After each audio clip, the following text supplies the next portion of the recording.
This is Action Sports Jax, Farah Friday Night Zone Blitz, sponsored by Farah and Farah, your Jacksonville accident attorneys.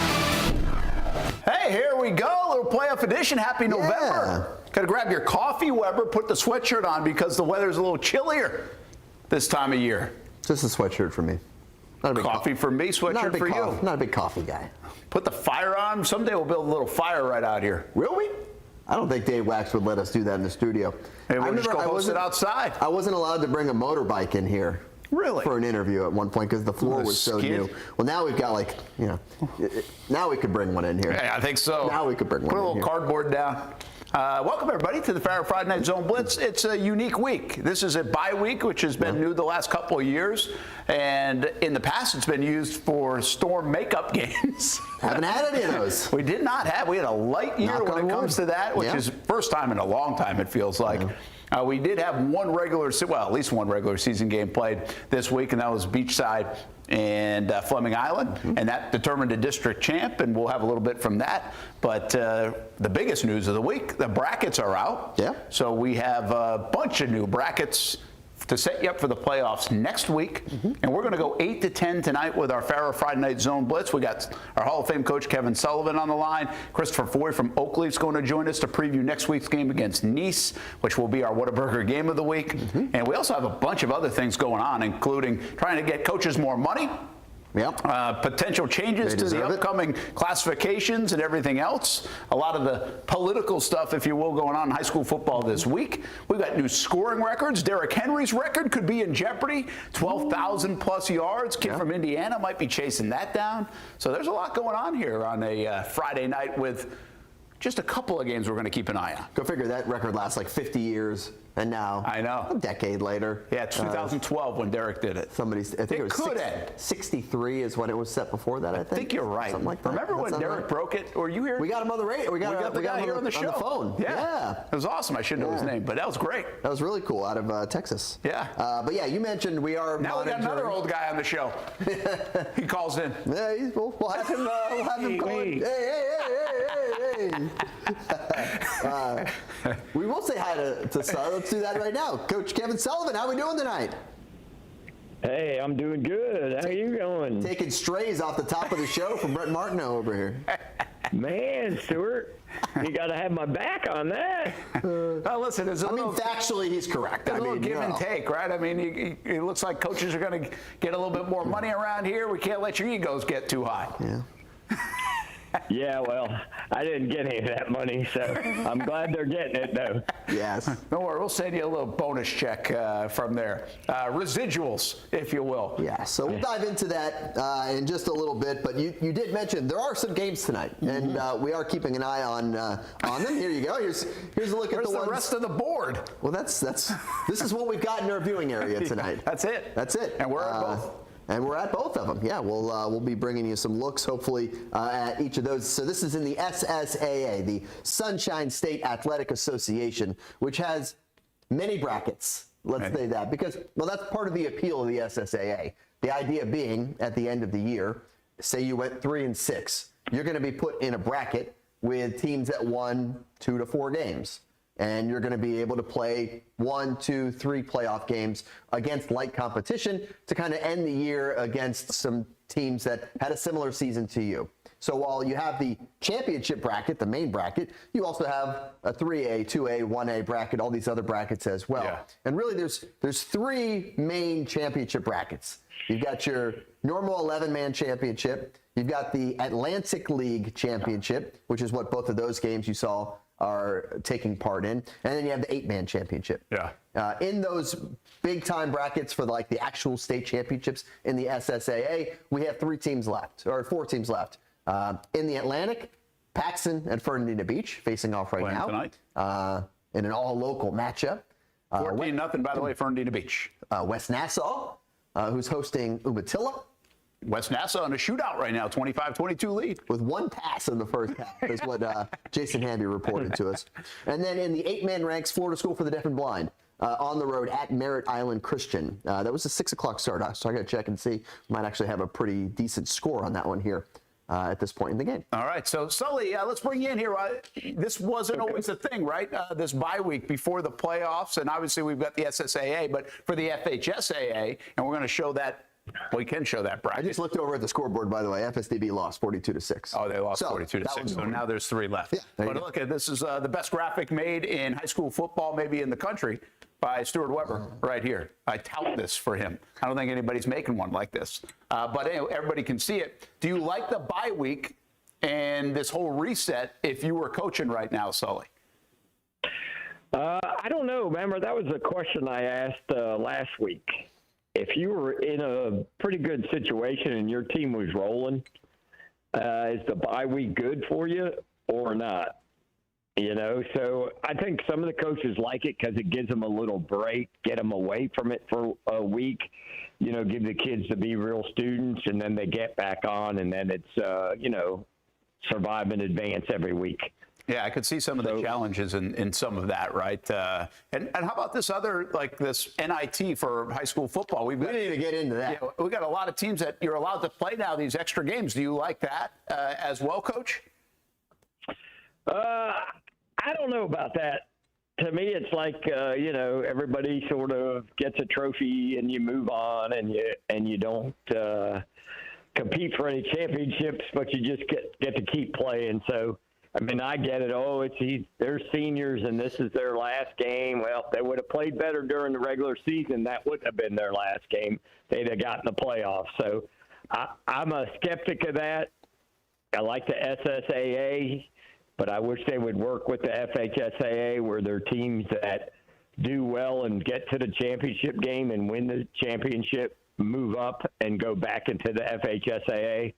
But that's just me. Yeah, you've said that in the past. It almost feels like the FHSAA is maybe responding to the way the SSAA has done it with those lower brackets for teams to get a chance to play. And you can opt in or out of that. It's just like the NIT. As an example, not to ruin the highlights coming up in a little bit, but Fleming Island does not make the playoffs. They're not up here on the big board. So they don't make it in 5A Region 1. They have the opportunity to play in that Florida Invitational Tournament. They said no. Yeah, so they are not in that bracket. I think some of this is the everybody gets a trophy type of mentality, but the other thing could be like, hey, let's go get another gate for a home high school football game too, Sully. You know, I mean, you can make some more money for your athletic department. Yeah, and they are doing a smart thing by playing the games on Thursday night. Yeah, true. Away from, but there are some travel. You know, everybody's against the travel from what I hear about the new FHSAA thing. And then we got schools traveling down to Tampa from Jacksonville or traveling to the Panhandle. So, I mean, I get it, but, you know, I think they just water it down a little bit. Yeah, I think there's going to be a lot of sentiment for that. So those matchups won't appear on the big board. No, they won't. I'll be honest with you, we're not covering those Thursday night games. Sorry. Yeah, for instance, like Fletcher is hosting Land O'Lakes in one of the matchups. Yeah, so you got to drive. First Coast has to go to Tate, which I believe is out in the Panhandle, right? Yeah, see, that's goofy. Yeah, almost Alabama. Yeah, like you would think they would just be really next door. No, they're not. Because you would think they would throw the classifications out and just put them all in a big pile and play them. So That's what I would have done. They kind of do, right? There's 2 brackets in this FIT. There's a 3A to 1A bracket and a 7A to 4A bracket.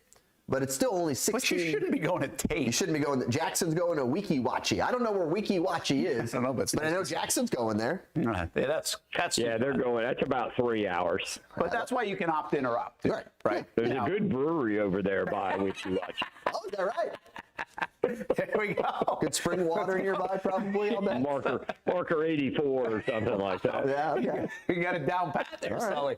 All right, hey, let's go.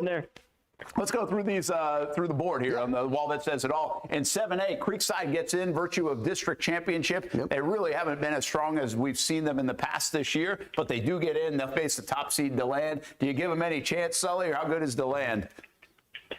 DeLand is 10-0. That sounds good. And I believe the 3 seed in the region, they beat 42-7. Wow. So it's going to be a tall task. Tall task, but very tall task. But it'll be really good for his kids, though, because it's a great place to play, and it'll be something different they're not used to seeing. Yeah, okay. And I think as a district champion, you earn that spot, and you get that chance to go play and go see what happens. Oh, yeah, nothing wrong with that. I just it might be a tough Only team for us in 7A because we only have 3 teams in all of 7A. Yeah, they had to beat Atlantic Coast and Sandalwood. That was the district. Yep, that's the full. 6A, now we got some noise to make because we've got our Whataburger game of the week, Oakleaf and Nice. We're going to have Coach Christopher Forey on in just a couple of minutes here, well, bottom of the hour from Oakleaf up against Colin Drass and Nice. Sully, this is a fun game, isn't it? Listen, that region right there, 6A, is loaded. Yeah. That's some big-time football in that district. Yeah, and it's a rematch from last year, remember, right? This is our Whataburger game of the week next Friday. 7:30 start in the playoffs, too, which also is a bit unique. So make note of that. We'll have it for you on all the Action Sports Shacks channels, including Action Sports Shacks 24/7 network. But last year, remember, Nice was undefeated. Oakleaf went there and beat them, Stuart. So there's a lot in this game. Yeah, there's a Second lot round, though, last year. Second round, yeah. Yeah, second round. A lot of revenge on the minds for the Nice Panthers, for sure.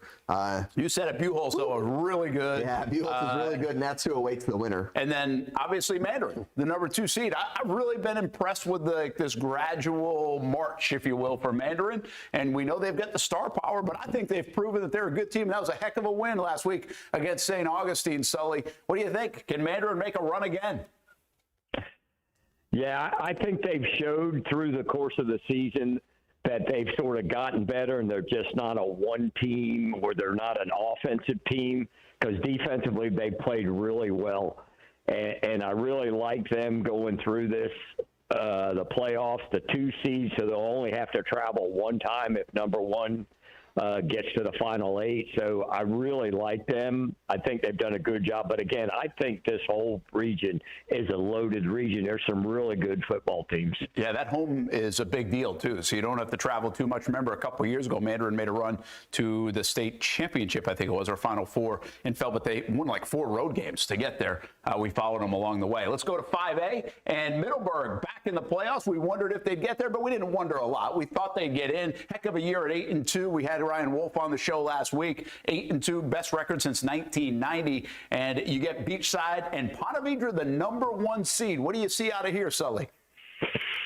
Well, again, I think all these teams are really good. I think Middleburg's had a tremendous year. Mainland's a really good football team, so that's going to be a tall task on the road. But again, great place to play down there in the stadium, and should be a fun one for them. And I think they match up well because they can run the ball.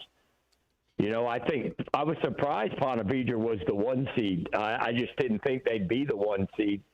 But I really like our chances with our team, and I'm sure Ponte Vedra's hoping Beachside wins so they can get round 2, a little revenge game. Yeah, and there's some familiarity there as well. Hey, guys, since we're in the Beachside region in 5A, let's take a look at what happened Tuesday night, because Beachside won the district championship, still ends up as the 4 seed. Ponte Vedra could have won the district championship if Fleming had won, but here's this game, and it was 10-3 in the second quarter.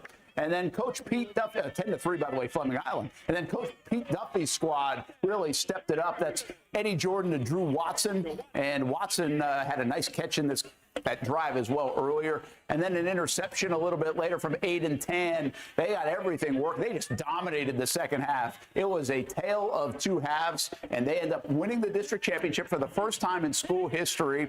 And check out the emotion after the game from Beachside running back Vincent Gallela. See the emotion. Why so emotional? What's this mean to you? We put so much sacrifice into this team, and my dad being out there and me and him just sticking through it means so much to me to win this game. And knowing that it's our senior game, it's our last district game, it means everything. It means everything. Yeah, you guys have been working toward a bunch of seniors out there for that senior walk. What does it mean, you think, to the program to be able to win a championship? Oh, keep it up. Keep it up. Sorry. First district champs, it means everything. This program, it's just the beginning. We're gonna, the future of this program is looking very bright. That's what we do. We take our business. What was it like coming into today with everything on the line? On a Tuesday, by the way, not on a Friday. We were on fire. We were on fire, man. There was not a single soul on the scene that did not want to kick these guys. So we, coming out here, we did our thing. No slow start. We got hyped up. We did it. This team's got a fiery spirit, every single one of these guys.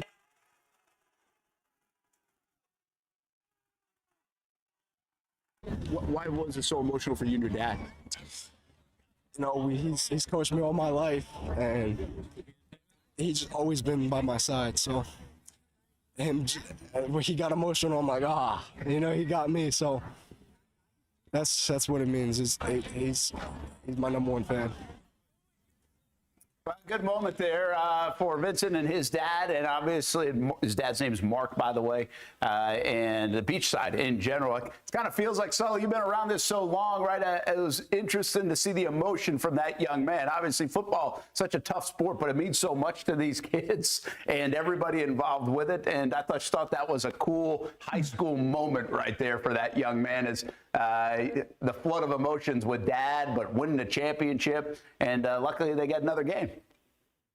Yeah, the cool thing about, you know, that's a program the senior class has been together all 4 years, and being able to get a district championship, basically your last regular season game, and they've had a little turmoil turn down the stretch.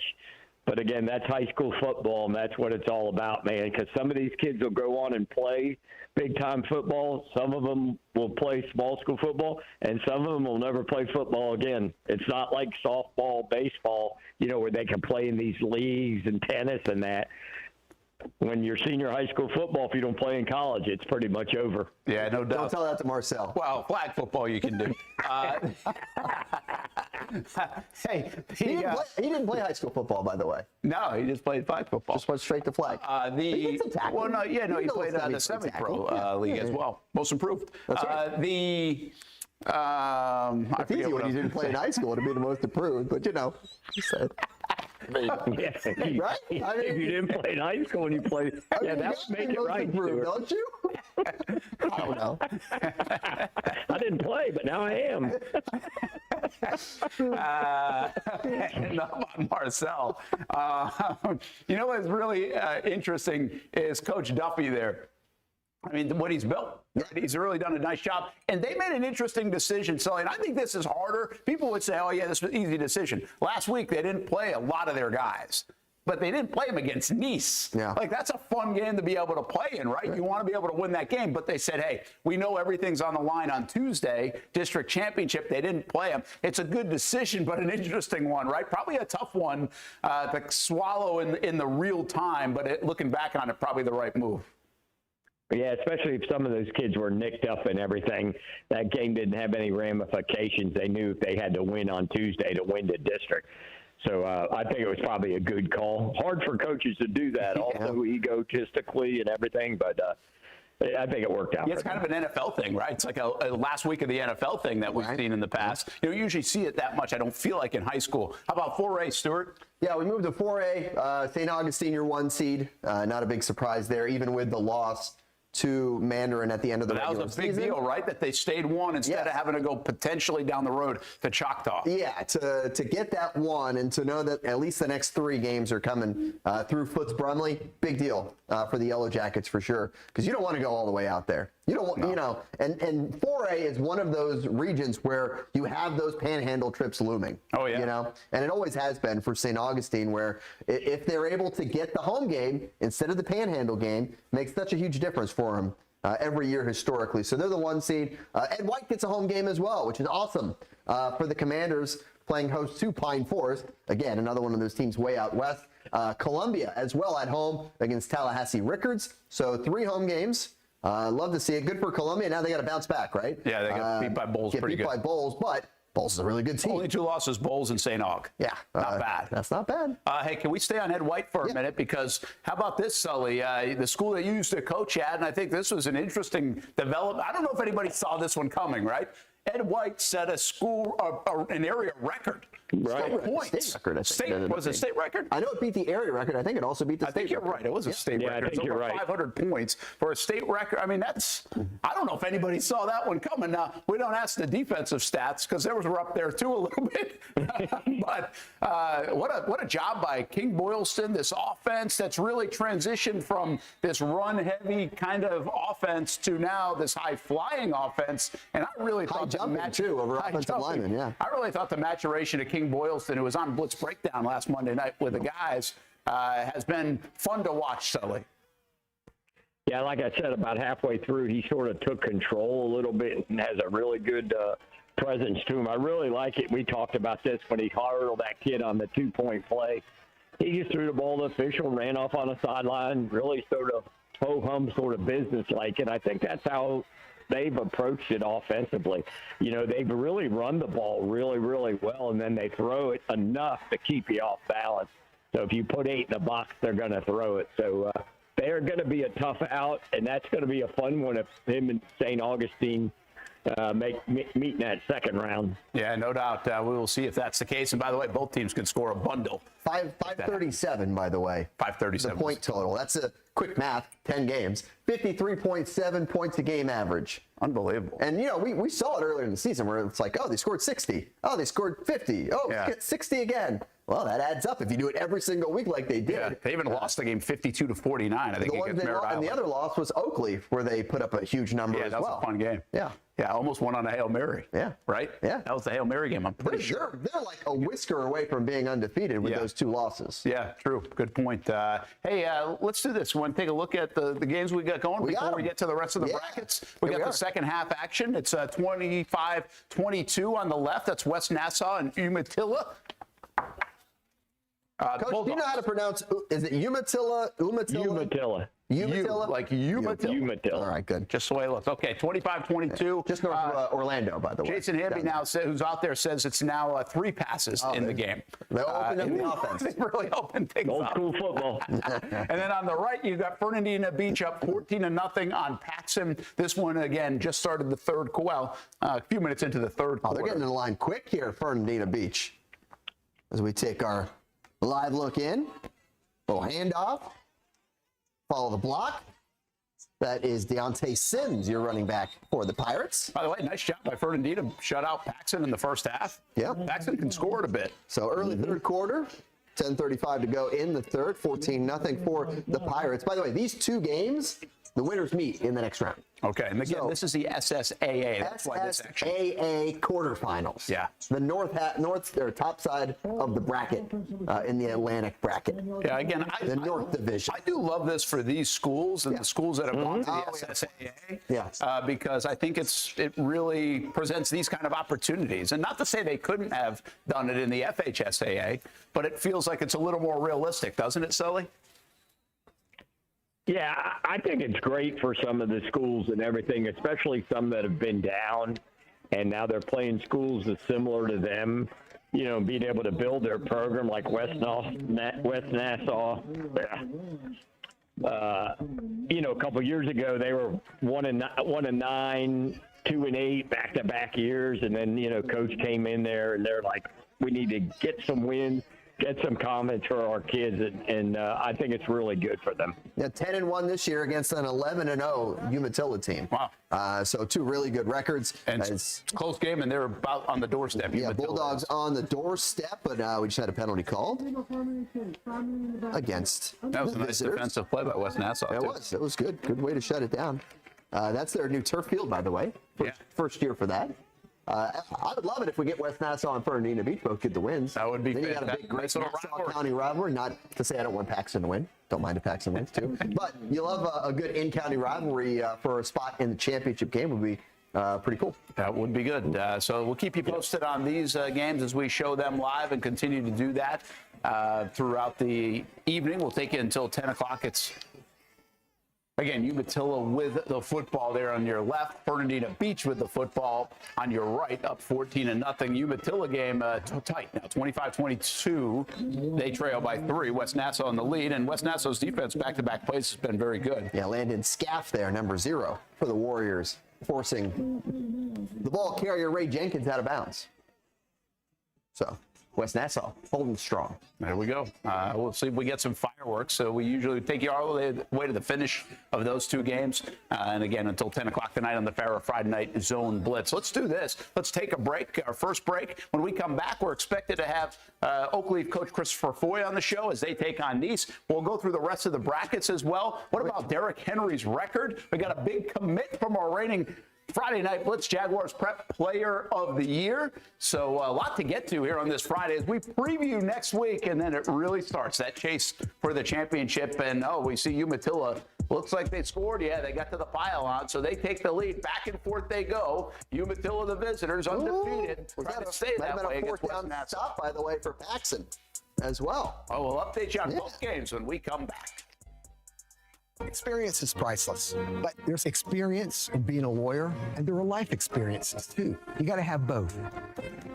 There are a lot of good lawyers out there, but the real question is, are they good enough to take time to listen? Are they good enough to treat you with dignity and respect? In other words, are they good enough for you? When we say we're old school, but not old fashioned, we do things in a timeless, classic way that our clients really appreciate.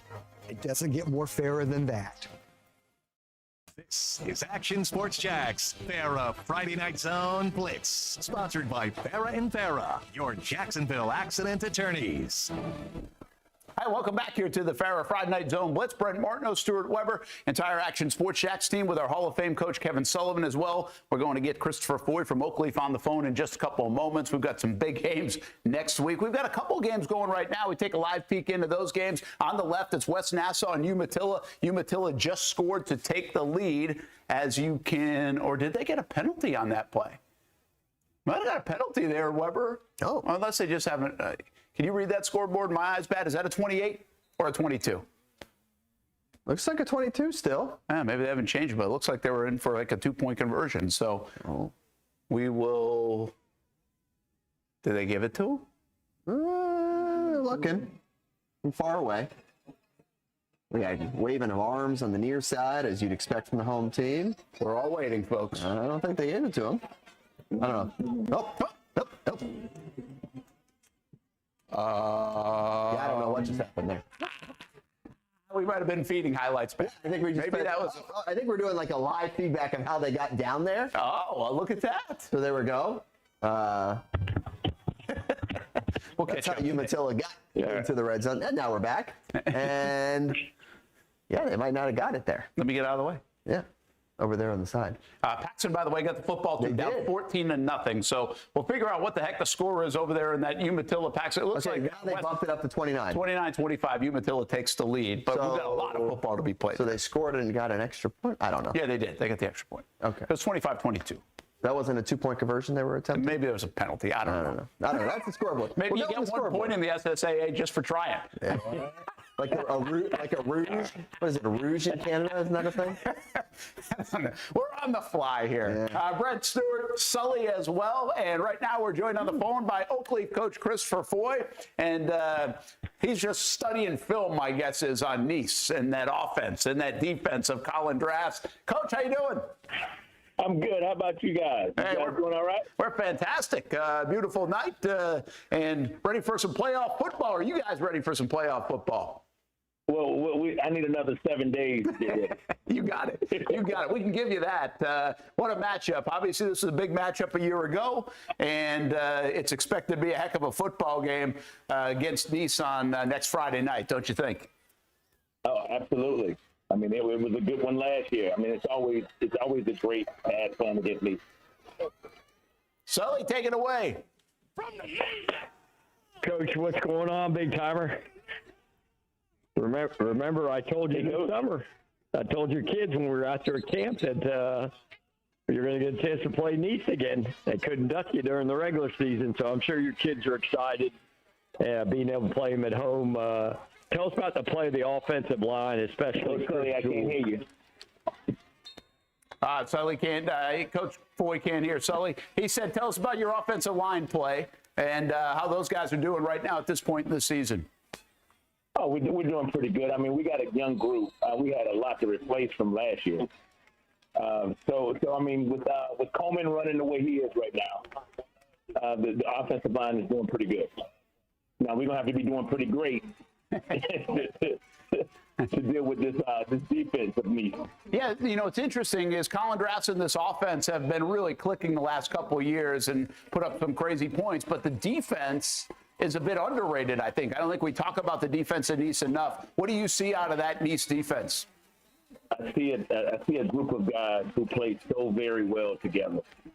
I mean, honestly, I think that the Curry kid may be the best defensive player in the area. I mean, he can play all three levels. And when you look at the Casey kid, I mean, a dominant kid, and they play so well together and they play so hard.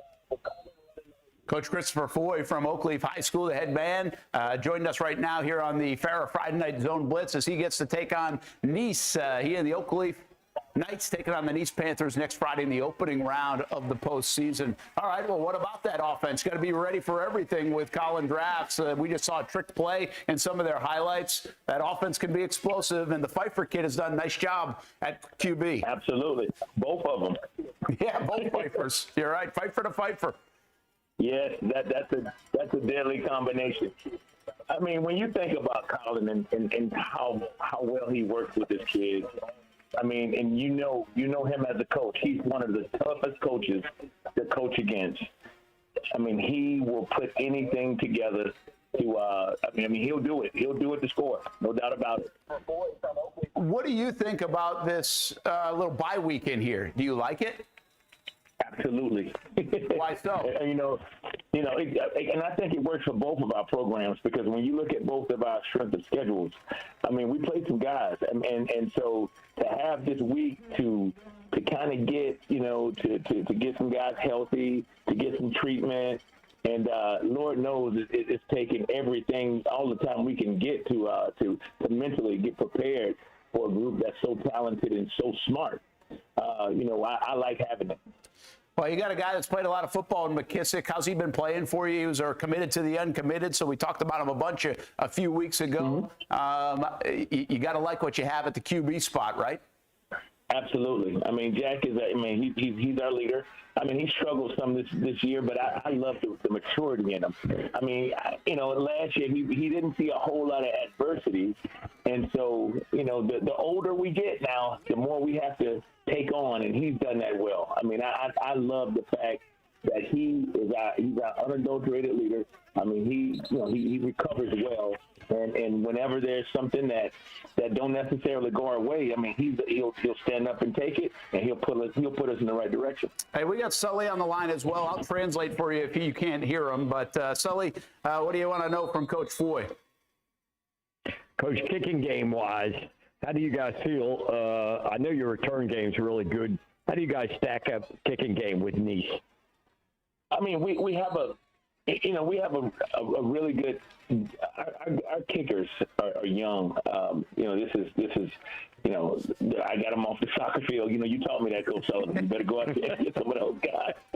But we haven't had. We've had a lot of success with our kicking game. We know not to. You don't want to get the guy. You don't want to get the ball in certain guys' hands, and so. Our kicking game has been, as a matter of fact, I mean, when you look at it, it's what won the Ed White game for us. Mm-hmm. So, they pulled us through some, when that punter, that Giovanni Garcon, that guy, man, he's averaging about 50 yards a punt. He hit one for almost 80 in the Riverside game. But, field position has worked on our side.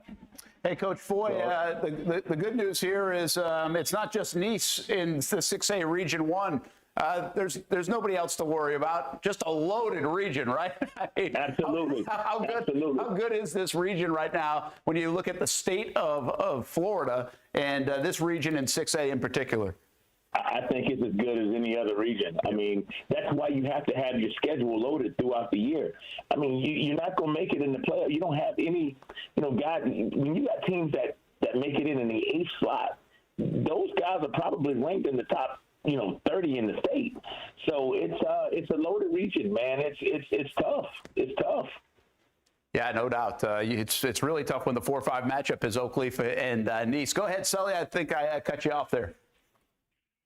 No, I was just saying that the kicking game in games like this are two real well-coached teams, good defensive teams. The kicking game becomes huge. That's what I was alluding to about that. But I think this region right here is wide open, man. There's going to be football. It's going to be battles every week, no matter what the outcome. And we wish you a lot of luck, Coach. We'll be rooting for you.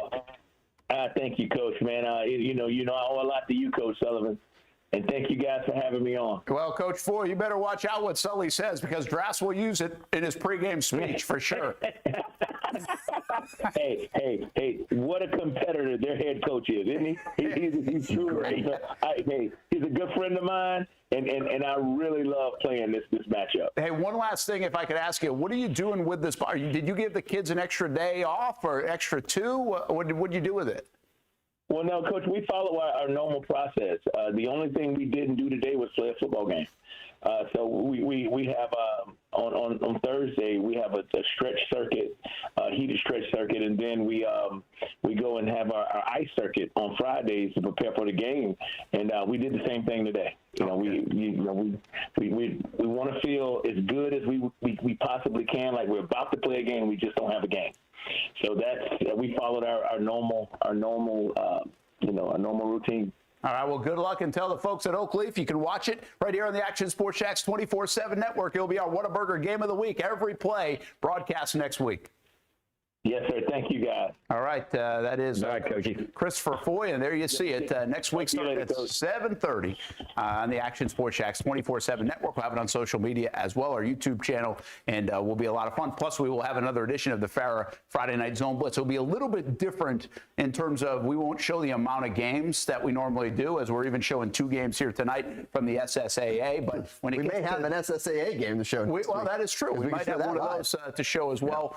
This time of year, just to let everybody in, the FHSAA charges to broadcast games, unlike the regular season. So we'll see how deep the budget goes to be able to show. But we'll also have a chance to really get more of a deep dive into some of these local playoff games, get some reaction, have reporters on the scene, everything else. So we'll have some fun with it, just like we've had some fun all season. But again, that's a heck of a, we kind of looked at the whole board and said, all right, what's maybe the best game out of every one of these that could feature local teams? And we landed at Oakleaf and Nice, and I think it was kind of a no-brainer. Although if you go all the way down to Region 1, Stuart, got locals all over the place in Region 1. Yeah, it's stacked. 6 of the 8 teams from our area when it comes to 1A Region 1. And that was one of those question marks we had last week, right?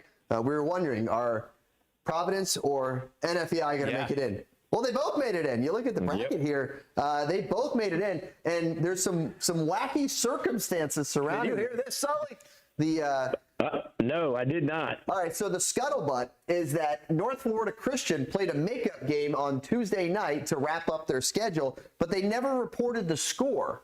So the score never got input into the Max Prep system, and there is some prevailing thought that that result, I believe it was a win, would have bumped them up to 8th above Ocala Trinity Catholic.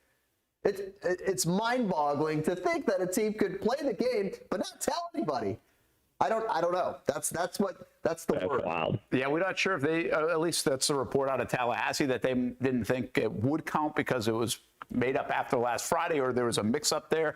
But counted for Beachside and Fleming Island. Well, it sure did, Yeah. and so lesson learned in a hard way because they missed the playoffs. And like you mentioned, we thought it was either or NFEI Providence, and if that was the case, it would have been. They were 8-9 going into the week. Providence, by the way, lost. They're 7. Yeah, so the way we were wondering how that worked out, the loss to Bishop Kenny or the win for NFEI. The win for NFEI still counted more against an inferior opponent. You still get that win and still bump them above Providence in the ranking. Yeah, as we try to figure out the formula. That's a little evidence of what the formula is. All right, 2A, Region 2, we have just the opposite of 1A. We've got one team, Bradford, but they are the top seed, and they're becoming a perennial power in this region. Yeah, less teams in 2A. Obviously, in Region 2, it's Bradford, and look, we look at the 1 seeds. That's what it sets up for. You set up for a Bowles and Bradford, both teams making it to the Final Four. Now, remember, the Final Four is different now. If you make it to the Final Four, Region 1 doesn't necessarily play Region 2. Yeah. So what might look like it's going to be a semifinal would not be that way. They restack it. So that's certainly something to watch. But you could have both of those teams make it to the Final Four, not to get too far ahead of yourself when you have, Cocoa. Yeah. Cocoa's pretty good. Yeah. You got to watch out for them in Region 2, certainly. Newberry, remember, they beat Bradford twice last year.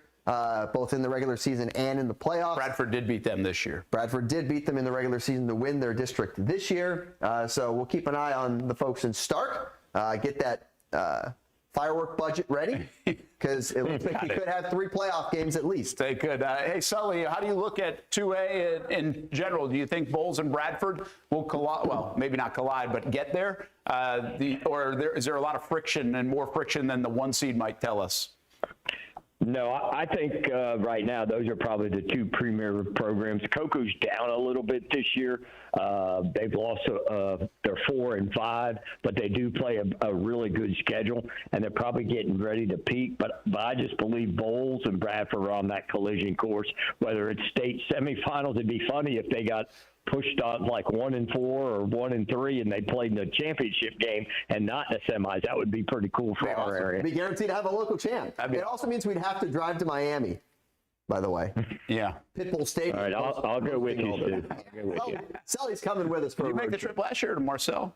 Marcel went down there for the Reigns Northwestern game. That's right. Yeah, last year. Hey, I don't want to dismiss Baldwin here because Baldwin's been one of the more fun teams to watch. I mean, they are just fun on offense. They score 1 million points.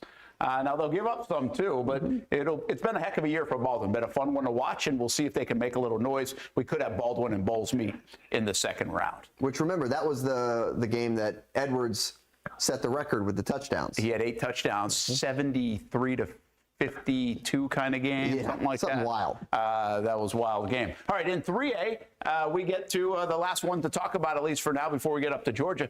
And you've got Rains and Baker County in the opener. You got Bishop Kenny in this region along with Yulee as well.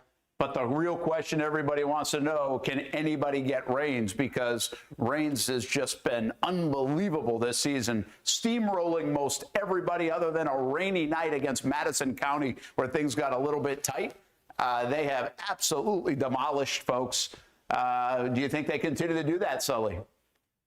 Well, the one thing about Rains is if you look on 7A Region 1, Lake Mary is the 2 seed, and Rains beat them 51-3 or some craziness about week 4 in the season. Yeah. So if that tells you anything, I think Rains is really, really good. I think West Florida may be able to just because they play well, but they're coming here. So, no, I really don't see anything in that 3A Region 1 that'll beat them. Bishop Kenny's had a great year. But I just can't see them losing until they get maybe the Final Four or the state championship game.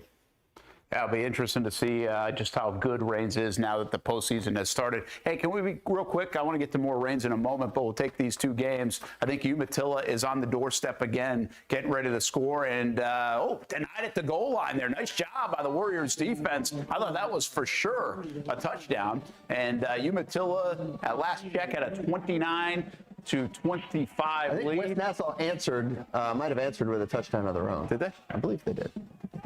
Maybe not. No. Yeah, see, look, there's 33-30 over there. So I think they did go for 2, I think. Oh, so we got a 4th and goal, by the way. This is 4th and goal. Oh, did he stop him? Get him! Second effort? They got to blow the whistle there. I don't think he got it. I think that was a stop. You sure that was 4th and goal? There it is. He's pointing. How about that? Turnover on downs at the doorstep. West Nassau, we've turned them on here for the last 5 minutes, and they've been inside their own 5 a bunch. Yeah. They've done a nice job on many of the plays. Did give up a touchdown on the last possession. Not here, so that preserves a 33-30 lead later in the 3rd quarter. Been a fun game out there at West Nassau tonight. West Nassau would just play defense inside the 10. They'll win that game. Yeah, that's right. It's like arena football. Yeah, a little bit. You just got to, hey, whatever it takes this time. Now we'll see if they can come off their own doorstep and maybe put together a little Derrick bit Henry. Yeah, a 99-yarder. We'll get to Derrick Henry in a moment. Yeah. Meanwhile, in our other game, by the way, Fernandina Beach has the football, and looks like that one's still 14-0. At last check, Paxon not able to mount anything so far, shut out in this SSAA quarterfinal game. That's what you're looking at. These are quarterfinal games, SSAA playoffs, and the winners will meet up in this one. So we'll see. We got a lot of football still to be played, and West Nassau just trying to get some breathing room, and they do. Yeah, that's a good 4-yard run to start the drive. As we continue to watch those games and continue to watch the brackets, we were talking about Reigns. Yeah. Congratulations to our reigning Friday Night Blitz Jaguars Prep Player of the Year, TJ Cole. Won the award as a junior, and we wondered where he will find a home, and well, he found a home at Florida A&M. FAMU is where he's headed. He committed this week. Yeah, it's interesting. I look at it like you normally see like a congratulation or like the post, you know, on social media. You go to the replies and see people congratulating. There's a ton of people saying, you should be going to a bigger school. Really? Yeah, I saw a lot of that on there, which, you know, hey, Florida A&M, great opportunity, great school. Find your fit, find the place where you're going to be able to play your game and play. Most of all, but yeah, TJ Cole's a really good player. He really is. And Sully, you know, maybe a bigger school. The problem with TJ Cole is he's not a big guy, and that hurts him in the recruiting. But he can play football. We've had Donovan Maslin on. He's like, hey, this dude can just play, and you want somebody who can play, right? So. And he's a winner too. Oh yeah, he knows how to win. Definitely a winner at the high levels, of course. This is him winning the Jaguars Prep Friday Night Blitz Player of the Year last year with Paul Posluszny, and Brian Thomas Jr. pictured with him, and had a terrific season, record-breaking season last year, and feels like they and him are even playing better. The numbers might not showcase as much, but he's having another tremendous year, and as long as they've got him, it feels like they've got a chance to go win a state championship and try to finish the business they couldn't finish last year. Hey, one other thing here, Sully, about this whole situation with TJ Cole going to FAMU, that's a nice pipeline over the years, over the decades, from Jacksonville to Tallahassee, from Rains High School to FAMU. Yeah, they've really done a nice job the last few years coming into Jacksonville, coming to Duval County, North Florida, and taking care of business and getting some kids. We're early prior to probably 2010. They really didn't come in as much as we thought they would come in, but they've really done a really nice job making this area a high priority for them. And Cole's a great player for them. Hopefully they'll keep him at quarterback, not try to move him. You know, 5'10" is his height. That's probably been the knock on him, his height, but I think he's a football player. Yeah, and look at him. He can spin it, and he will be a good one, I think, at the next level as well. I like the fit. I like him going to FAMU. We've had some legendary players from around here make that trek to Tallahassee and play for the Rattlers, including our man Greg Coleman. So a lot of good history for TJ Cole to learn about as well. And it's great for us on Saturdays, by the way, because when we have him doing that, then we've got those local highlights. You know, can count on TJ to do that. Looks like Fernandina Beach might have just put it in the end zone. So another one might have put the game away as well. Yeah, I think that was. I'm trying to. I thought I saw that was either the end of the third quarter. Might have been an untimed down at the end of the third quarter, if my math is mapping here. But yes, 14-0 before that, and then appears to be an Aiden Poe touchdown. And let's see if they're going for two. They're kicking. Yeah, there's a kicker out there, maybe. So it says they got 12 on the clock. They were going this direction. Oh, yeah, swinging gate. Bring the gate in. Close the gate. Still just why? I don't know. Why, Sully? I don't know. Well, we go 2 box because West Nassau, we mentioned them being on the doorstep. Well, this would be a huge gainer there. This would be a huge moment in this game for West Nassau. Huge. And then really you can make it a 2-score game. Could be on the verge of setting up that Nassau County game for next week between West Nassau and Fernandina Beach. Fernandina Beach trying to close out the final quarter and get the job done. Sully, just a quick little note. Weber and I were looking this up. Resar, remember from Bishop Kenny, the quarterback, who went out to Iowa. Then, you know, I didn't realize at Iowa they transitioned him to wide receiver. And now he's at a junior college and he's playing tight end. I didn't know he was playing tight end. I know he got hurt in Iowa, and then he came home and he was looking for a place. So, I mean, he's a big old kid that can run now, so I don't find that surprising, finding him a place athletically to get him on the field, because that kid's a big old kid that can run. Yeah, it was a big deal, like how well he could run. He was part of the track team as well, and had some really good accomplishments and accolades in track.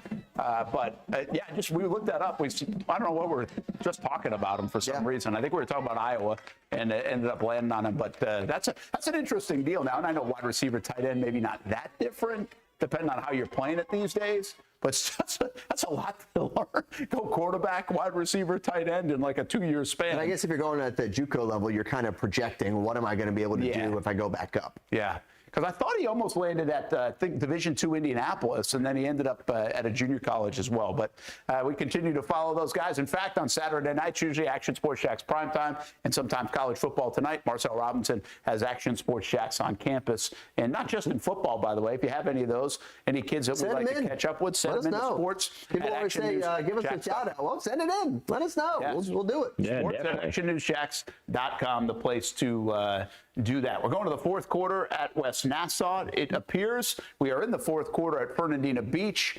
Let's take a timeout here on the Farah Friday Night Zone Blitz. We'll come back. We'll update you on these games. We're going to hang with these games until the end. And we've got more. What about Derrick Henry's rushing title, the national rushing title? Will it hold? 12,000 yards plus. It could be in jeopardy this year. We'll tell you more about that when we come back. I'm going to let you in on a little secret. The thrill of winning never gets old. But at Farah and Farah, it's not just about us. It's the thrill of fighting for our clients. That's what drives us. We've seen big insurance, underpaid car crash claims, or flat out deny them. It's sad to say, but it's true. That's why we're so relentless, to get our clients every dollar they deserve. It doesn't get more fairer than that. This is Action Sports Jacks, Farah Friday Night Zone Blitz, sponsored by Farah and Farah, your Jacksonville accident attorneys. Hey, what the heck? I mean, we took a 30-second commercial break and we got a touchdown out of West Nassau. They just scored. 99-yard drive. 99-yard drive for West Nassau. They just kicked the extra point, and we'll update that momentarily. There you go. Did they get the extra point?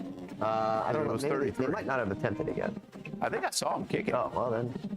So they might have missed. 39-30 is the score, though. That's huge. Two-score game. Two-score game now.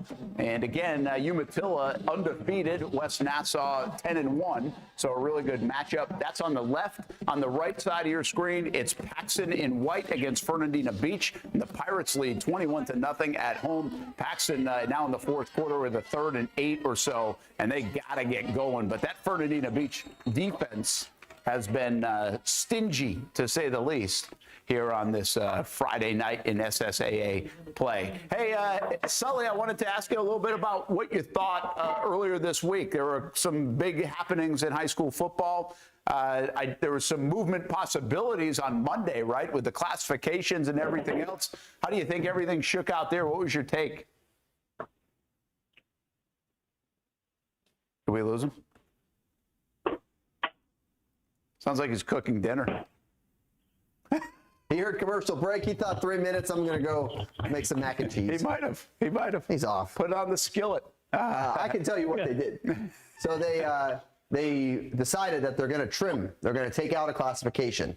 So they're going to keep rural. Less drastic than it might have been. Very much less drastic. Mm-hmm. They were looking at this proposition where you had these two giant classifications, and it was just very complicated, and district tournaments at the end of the year between like the top 4 teams in each district, which would have, you look at the possibility of, I guess you can play the same team twice now with the way it works now, but just definitely playing teams from your district again at the end of the, I don't know. I am happy that they did not make a drastic change. I'm happy that they decided, hey, maybe we should at least keep it similar to what it's been for the last couple of years, as Fernandina Beach rips one off and takes it into the end zone. Starting to get out of hand there. Makes it 27-0 PAT pending for the Pirates. Yeah, it was big, another big play for the But in the Pirates. end, so they decided to just contract one classification, which probably makes some sense. You're talking about, at least for us in 7A, a district with 3 teams in it. Yeah. 3-team districts shouldn't happen. Yeah, it shouldn't be. And they tried to get rid of that, actually. That's the idea, right? If you squeeze everybody back in. Now, part of the problem and part of the reason that you have less teams is because teams aren't happy with the FHSAA, so they're bouncing over to a thing like the SSAA, where you have a whole different way of doing things, and now you're left with some districts that have 2 teams, 3 teams, 4 teams, and that becomes a norm. Well, that doesn't make a whole lot of sense, because then you have trouble scheduling. If you only have 1 or 2 district games, then you got to go out and find 7 or 8 teams that are going to face you. So I think it makes sense to contract a little bit. And then, I don't know, let's stick with something for a few years. Well, let's see how it goes. So this is what we said last week. We didn't really feel like there was major change needed. We don't feel like there's that many people upset at the system right now, which, by the way, should be a win for the FHSAA, because usually everybody's mad at the FHSAA for something. Well, they're mad about the First Academy right now. Right. That's a whole, First Academy. That's a whole nother story. That is another story. But overall, I mean, you're pretty happy with the way it shook out Monday, and so there's not drastic change? Yeah, I think they try to reinvent the wheel too much. I mean, everybody likes the 2 years ago, the suburban and metro thing. I think the championship games were really competitive. Everybody liked that, and then they went away from that. And then the proposal they proposed about the in-season district tournament, where you don't have to play anybody in your district, but then the top 4 teams play the last 4 weeks, that doesn't make any sense to me. So I'm glad they sort of got smart. I still believe they should go like Georgia, big regions or districts, and the top 4 go, and then all the games mean something. But that's just me. Yeah, we'll see where it lands. But for now, not a big shift in the whole dynamic of the FHSAA when it comes to football. Then on Tuesday, we had Coach Jeff Gerke on last week from Clay, who's very involved with the coalition that's trying to get coaches more pay in the state of Florida, not just high school football coaches, but coaches in general. What was your takeaway from that meeting in Tallahassee? It feels like the momentum continues just the way Coach Gerke had said it would a week ago here on this show. What do you think of everything that transpired? And I know we're not to the finish line, but did you like what you heard? Well, it sounded really positive, like something was going to happen, regardless of, the big thing is the funding. Where's the funding going to come from? And we're not going to do this. And they made a great point. Like, we're basing the coaching salary on supplements from 1978 or 1980. And it's a lot of different. The world's a lot different. And again, I think they missed a few points where they didn't talk about enough of the dropout prevention part of sports and athletics and extracurricular activities in there, which I think is, you've heard me say this before, athletics is the greatest dropout prevention in the school, but then they don't put anything into it. So I think it's going to be a real positive thing, and I think something's going to come out of this. Yeah, it looks like it's trending that way as we continue to watch this game. Umatilla trying to get back in this, down 39-30 in the fourth quarter. West Nassau just had a 99-yard drive, so big play, and now there's a flag down on the field. So we're keeping an eye on that game. The other game, that was just a fake punt try, says Brian. So they are trying like heck to stay in the game, down 39-30. But West Nassau at home trying to pull, I guess, what would be a little bit of an upset, although they are the home team. They're the higher seed. Higher seed, so yeah. So the Umatilla trying to pull a little bit of the upset. And there's Paxon on the right-hand side. That game is just about over. It's a 4-score game in the fourth quarter. It's been all Fernandina Beach, so we could end up with West Nassau and Fernandina Beach next week in the semifinals of the SSAA. I think we had them on the Farah Friday Night Zone Blitz for some live look. I think we did earlier in the year. You're right, because then we almost went right back out there to get Yulee and Fernandina. No, right, that's right. Nassau. So we'll keep an eye on those things going on, and we'll continue to keep an eye on everything happening around the state. 32-21 win for West Nassau, by the way, in the regular season. 32-21. 32-21. All right. There you go. Hey, speaking of 99-yard runs and high school stars, what about Derrick Henry? Remember him. Now the Baltimore Raven. He's going to be a Hall of Famer, one of the best players to ever come out of here. And Derrick, it was 13 years ago, he ran for, a lot of yards. His high school career, 12,000 plus yards. He became the national rushing record holder. He's held it for 13 years. And Sully, it's interesting now, there's a young man up in Indiana, plays for Knox High School up there, Miles McLaughlin, and he needs 1,100 and something yards to break Derrick's record. And he's got potentially 4 games. If their undefeated football team makes it to the state championship, it becomes a very real possibility. But it might even happen before then because, look, he ran for 469 yards, very Derek-like numbers from the Yulee days. And it'll be pretty interesting. Derek was on Kay Adams' show this week and very complimentary of the young man, was rooting for him, basically. Hey, records are meant to be broken. But I just think anytime we can celebrate and remember Derrick Henry and the career he had around here, that was just 13 years ago. The previous record had held for some 50 years. And now this one might go down later this month. Got a Corky sighting in there. Yeah, Corky. Yeah. I thought that was cool having a Corky sighting in there. Cool. But yeah, I thought it was cool, Derrick Henry's the interview. I saw the interview. I thought that was really neat. You know, he's like, hey, records are made to be broken. I hope he gets it. I think he's got to average like 280 for the last, 4 games or so to break the record. Yeah, I think the big thing there is getting the winning. 4 games. Yeah, like those are playoff games, too, so they got to keep winning. They're playing tonight actually against like a 4-7 team. So my assumption is they'll win. They're undefeated. But they got to get a little bit more. Now, he might run for 450 tonight, and then they only got to win 3 of them. Yeah. But now, I did also see that he's getting a lot of carries. Well, he's the quarterback, actually, of the team. Which Derek ended up being basically was in the Wildcat. Quite a bit in the Wildcat. Yeah. All I want to know is if his number of carries continue and he gets the record, will the national folks rail on his coach like they have Bobby Ramsey over the years? Because they go back, you go back and look at the stats for Derrick Henry and how many carries he had back in the day, and everyone's like, someone needs to arrest that head coach, which is Bobby Ramsey. We love Bobby Ramsey. And like, this coach needs to get that same treatment if this happens. Well, I think Bobby's off the hook now because Derrick's had a long career and he's still getting it done. So it wasn't like he ran plenty of time on the tires. It wasn't Bobby's fault. No, but that is pretty wild. You know, some people I think the previous record holder before Derrick was from Texas. I want to say that was Texas. This is Florida football. Indiana football might not be same level, but I don't know. They're pretty good right now. Yeah, they are. You're right. But who cares? Don't quantify it. Sure. Good for that young man. And I really like the way, like Coach said, Derrick Henry was handling that. I mean, I've said this for a long time, Sully. I think we're starting to make the case around here that you can name your top guy. It's going to always be Bullet Bob Hayes, right? You know, you win a Super Bowl, you win a gold medal, you change the way teams play defense, basically the zone defense kind of created for them. And he's always probably going to be number 1. I think a lot of people in recent history then go to like Tebow, right? And players like that. I mean, we got Brian Dawkins. We got so many good players for over the decades and decades.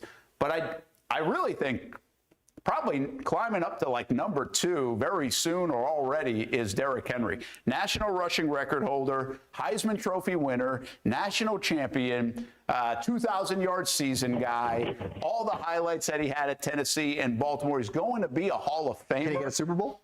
And it's probably the only thing missing on the mantle is the Super Bowl. And it doesn't look like he's going to get it this year. So will he play another year in Baltimore? How much longer does he have? It's really an incredible story, Sully, because you remember when he was at Yulee and you're still coaching, and the story was, they might turn him into a linebacker, right? Like, how's Yulee going to translate to the SEC in Alabama and all this? Just fine. It's been unbelievable. Yeah, it's been really interesting because, you know, that was the talk, and he just had gone out and done his thing, you know, like the funny stories with Saban said something about blocking to him, and he's like, blocking? I've never blocked. I don't know how to do that, you know. Pass protection, yeah. And, you know, and so it's remarkable. And so for like us, like we watched him. I coached against him one time. We held him under 300 because he cramped up in the third quarter and missed 2 series from running up and down the field our first year at Atlantic Coast. And we laugh about that. But just being able to go back, like some of those names you were throwing out and guys you've watched play now, and Derrick Henry is just the epitome, just sort of like Tebow was, you know, good person on the field, off the field, takes care of his business, you know, and it's just cool for our area. I think it doesn't matter if he was in Nassau County, but he's in the 904, so I think it's just cool for our area. By the way, you mentioned Tebow. Programming note. In Depth with Graham Bensinger has Tim Tebow on it this weekend. Find it on your local listings. There you go. You can watch that Sunday night after Action Sports Shack's primetime. On Fox 30, I believe. On Fox 30. Yeah. So there you go. The 2 games you're looking at, Fernandina Beach on the right, they just keep on rolling. They're going to win that game and advance to the semifinals. A nice season for Paxon is going to come to a close. There's halfway through the fourth quarter. It's either 27 or 28 to nothing. 28, yeah. 28, they get the extra point. Okay. And then on the left side of your screen, it's West Paxon, by the way, Nassau. 7-4 coming in. So 7-5, great season for the Golden Eagle. And on the left side is West Nassau. They are up 39-30, still in that game. And that one is, getting down to probably close to halfway through the fourth quarter, or maybe 8 minutes to go. And they're just trying to hang on against an undefeated Umatilla team. These two teams could match up. These are only 2 games tonight, and they're in the SSAA, at least locally. There are a couple on the road, but everybody else is off the way this thing worked out. And got a chance to catch their breath. And Sully, as we watch these games, I wanted to ask you a little bit about that. Like, here's West Nassau rolling off a big run again. Yeah, wow, nice, really nice run. See if he can get to the end zone. 21. Get there, he got the pile. So guys, Smo Green. Needed Smo yards. Give it to him, ref. It's a pylon with the ball. Right? Doesn't that count? Come on. Right. Yeah, it's a touchdown. Yeah, he probably saw it. He probably saw that. Oh, and we're coming back anyway. No. That's another ref ball. This one's coming back. Oh, what's this? No, boy. Goodness. Well, that'll happen. What was I going to ask you? Oh, I was going to ask you. All right, I want to put you in the coaching realm again. We can watch those games too while we do it if we want. But what would you be doing if you have a playoff game next week? We asked Christopher Foy that, but if you had a playoff game, what's tonight like? Might have a pick 6 in the Fernandina game. Bounce off the tackle. He got bounced. There you go. But an interception there. So, Sully, take us through like the next week leading into a playoff game. What are you doing starting tonight or today with a bye and into the weekend and then Monday, Tuesday, Wednesday, Thursday? Well, we probably would have had Monday would have been just sort of a run-through, walk-through type of day, not knowing who we were going to play yet until Wednesday. I would have probably gone Monday, Tuesday, Wednesday, and then probably given the kids Thursday and Friday and just be kids, get caught up on their academic stuff like that. And then coaches, of course, we probably would have worked Thursday and Friday because we would have known our opponent, and then we would come back on Monday ready to go just like regular week.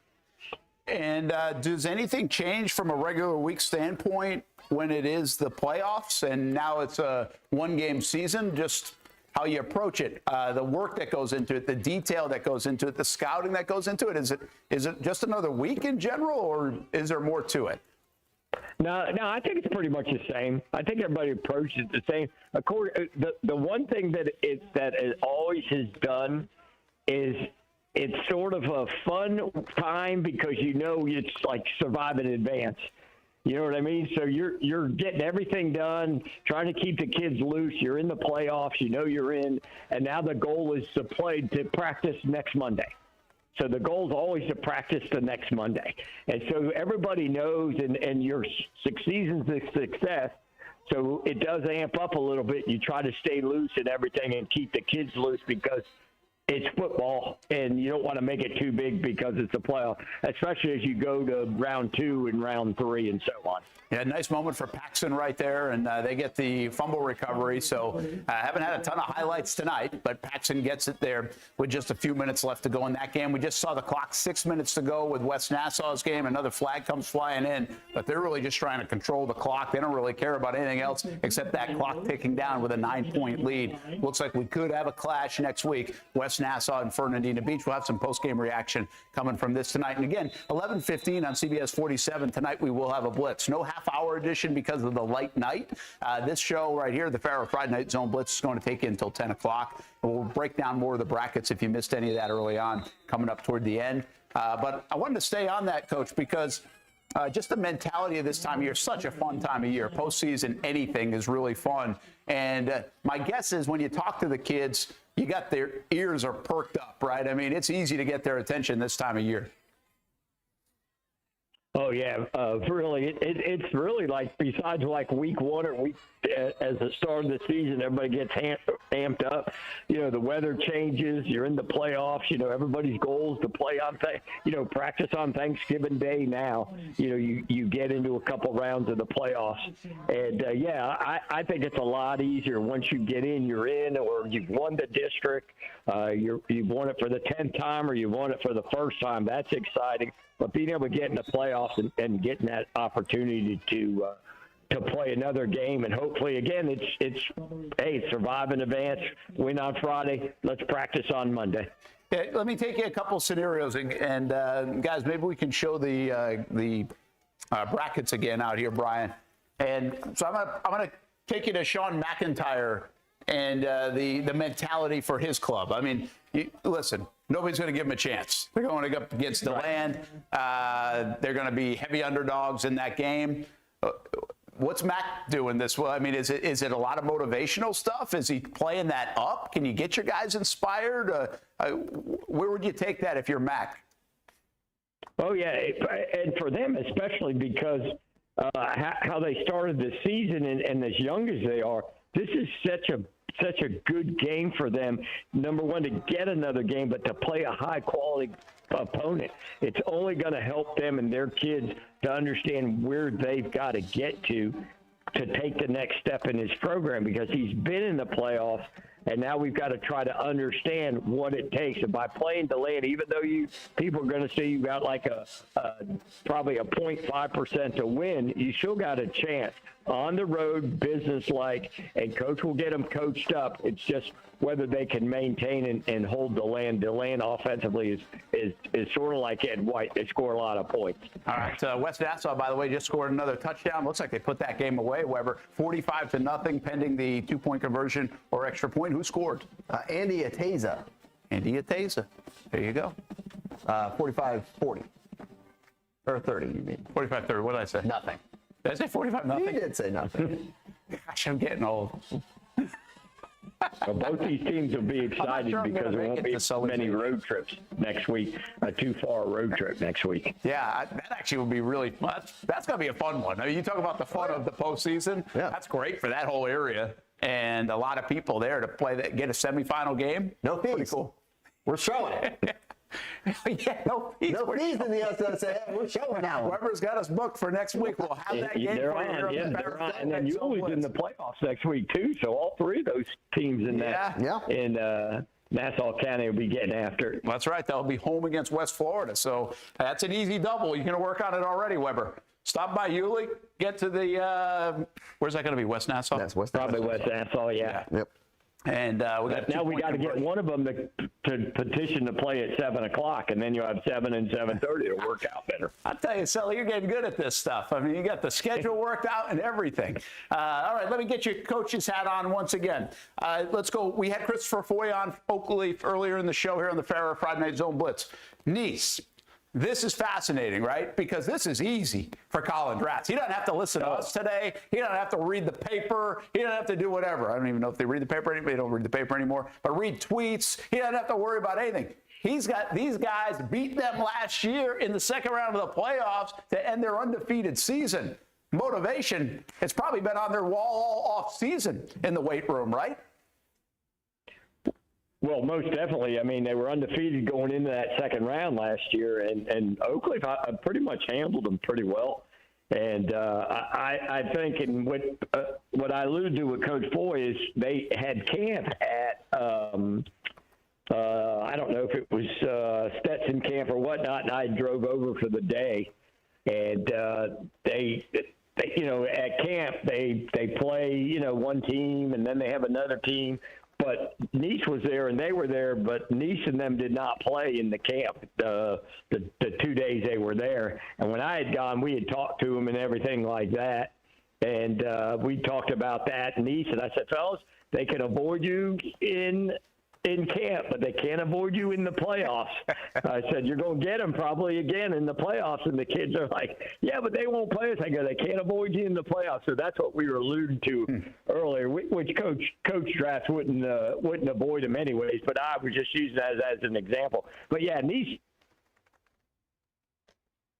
playoff game for them, rematch. They've got some firepower. This is the team. So, yeah, that should be a lot of fun, that Nice and Oakleaf game. By the way, if you're looking for a game to go to in the area, too, it's a great place to watch a game. Place will be packed, and it's a great Friday night at Nice High School down there. Mandarin, I put you in Toby Bullock's spot. We had him on the show last week here on the Farah Friday Night Zone Blitz. Great perspective from Coach Bullock, but he knows they've got a target on their back. They might not be the number one seed in this region, this stacked region, but everybody wants to beat Mandarin, right, Sully? I mean, so it's interesting to see how he'll prep his guys, but I don't know if he has to do much. I think they're already playing with that edge I was talking about a week ago. Yeah, and Crutchley's probably a really solid team coming out of Panhandle. And see, that's sort of the thing that we don't get as much is we don't know about these Panhandle teams except for what they've done, let's say, years past and everything. We know that Crutchley's been down a little bit a few years, and then they've come back. And same with Pace. Pace was a great team for a lot of years. They had a guy that's been there a long time and had them every year, Final Four, so on and so forth. So we don't know about that. But Mandarin, knowing everybody's got to come to them, they don't have to go to the Panhandle. I think they're feeling good. Defensively, played really well. And they're as good as anybody in that bracket, I believe. And if them and Buchholz are on a collision course, that will be a monster game. Hey, Brian, let's take the video so we can show Liv is making her way down to the field. This one's all about done, right? I mean, you've got Fernandina Beach. They're about to win. This is the walk down to get a little post game. This is how it works, folks. A little behind the scenes. This is, by the way, this is where the workouts come in handy because she's carrying a lot of gear. And you see the tripod. Yeah, you can see the shadow. Tripod in the shadow. Will they let her camera? Is security going to give her a hard time right here as she tries to get on the field? I don't think so. Push that gate through. She got to open the gate on her own. Come on, Liv. That's like you belong. Putting a shoulder into it. There we go. Squeezing through. Yeah, we're through. Nice job, Liv. There you go. Good. That's the play-by-play you come for here. I like this, actually. We should have put a hurdle there for her on the track. At least it's not too wet, not too soggy up there in Fernandina Beach. And Liv's getting her spot ready to go for some post-game. That's right. Yes, hey, this is what happens on a light night on the Farah Friday Night Zone Blitz. Liv and Jason Hamby doing nice work tonight for us getting some of that action. And on the left, West Nassau just trying to close it out and get a win, and then those two teams will meet. All right, Sully, back to our board. And Middleburg and Ryan Wolf. In a way, I kind of feel like, I don't want this to come across like happy to be there. But Mainland, again, it's a pretty, my guess is a prohibitive favorite. So does that make maybe Middleburg, who thinks they're good and has earned the right to think they're good, maybe play loose and relaxed? Yeah, without a doubt. And I think the factor with them is they can run the football. So a team that can run the football effectively in the playoffs and limits possession and eats up the clock and gets first down and maybe scores some points puts a lot of pressure on that team that throws it around and is the favorite. Mainland, a really good football team this year. Coach has them back in the hunt.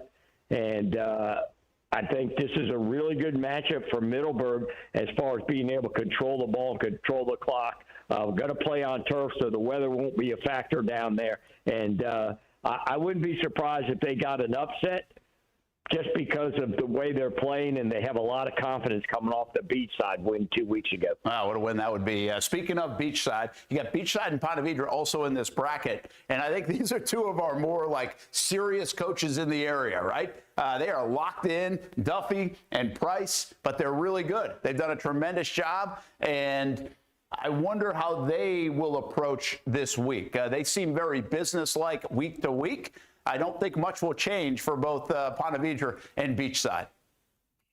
No, I'm sure with Beachside, after playing on Tuesday night, Coach probably just had them in on Wednesday, not sure who they're going to play. Probably got a little work on Thursday, and then, of course, probably gave them Friday off today and then got back. They'll get back to work normal week next week. Ponte Vedra and them, if they end up, they both have pretty quality opponents in the first round. Again, panhandle teams we don't really know a lot about. Do we know Niceville's been a perennial power, won a couple state championships over the years.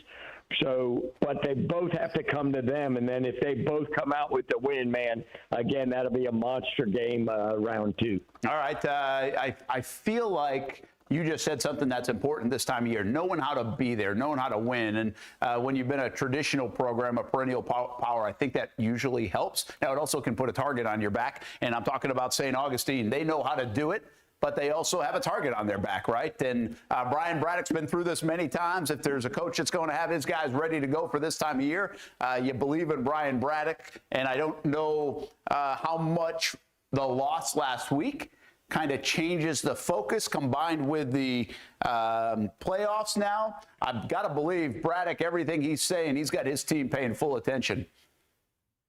Yeah, and I don't think last week was a big deal for them. I mean, sure, you want to finish unbeaten and rolling into the playoffs, but the teams that they've played, I think some of the nagging injuries had caught up to them a little bit towards the end of the year. This bye week's really good for them, get their kids back focused. And again, I think they're probably the best team in that area, in that region. And again, them and Ed White round 2 would be monster. But again, we don't know about the Panhandle teams. Pine Forest usually pretty well coached, not worried about traveling. We know Choctaw has had a really good year, and of course Columbia that they've played. But it'll be St. Augustine's region to lose, I think. Yeah, Coach, I think one of the cool things as I look at these brackets is how many of our local teams have earned that 1 seed in their region and how huge that is. You talk about what that means for you. Well, it means at least the first 3 weeks you're going to be at home. And right. with the uncertainty of the opponents, being able to lock up that home field for at least 3 weeks is going to be gigantic for a lot of these teams. I mean, like you just said, I mean, as you look straight across the board here, Ponte Vedra, St. Augustine, Rains, Bowles, Bradford, University Christian, all of those teams locking up the 1 seed in their region, and that is going to pay big dividends.